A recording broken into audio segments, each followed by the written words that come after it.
Good day mga Lodi Cakes ko. For today's video is kakain na naman po tayo ng masarap na ramen dito sa Japan. So, dahil nilagnat tayo ngayon. And first time nating lagnatin dito sa Japan. Almost 1 year and 3 months na ako since nakabalik ako dito sa Japan. So first time nating matamaan ng lagnat. Hindi ko alam kung ka-fonsyo to o yung tinatawag nila na allergy to pollen dito sa Japan. So ako'y nagpapasalamat sa kasama ko dito. Gawa ng nalaman niya na nilalagnat ako is binigyan niya agad tayo ng gamot. So Japan made yan, gawa na hindi tayo nakadala ng gamot. And then shoutout sa mga kasama ko andito sa abroad. So ingatan nyo yung sarili nyo kasi wala tayong ibang kakampi dito kundi sarili lang natin. So madali lang namang mag-absent or mag-yasumi, pero sayang kasi yung isang lapad mahigit din yung mawawala sa atin. Magkano din yung isang lapad?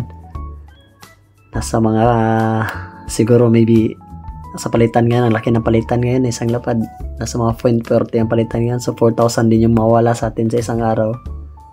So para sa akin, nandito ako sa abroad, mahirap dito, kaya sayang din sa akin yung mawala yung 4,000 sa isang araw. So shoutout sa inyong lahat and maraming salamat sa Panginoon, kasi kahit ganito yung nangyari is hindi pa rin tayo pinapabayaan ng Panginoon.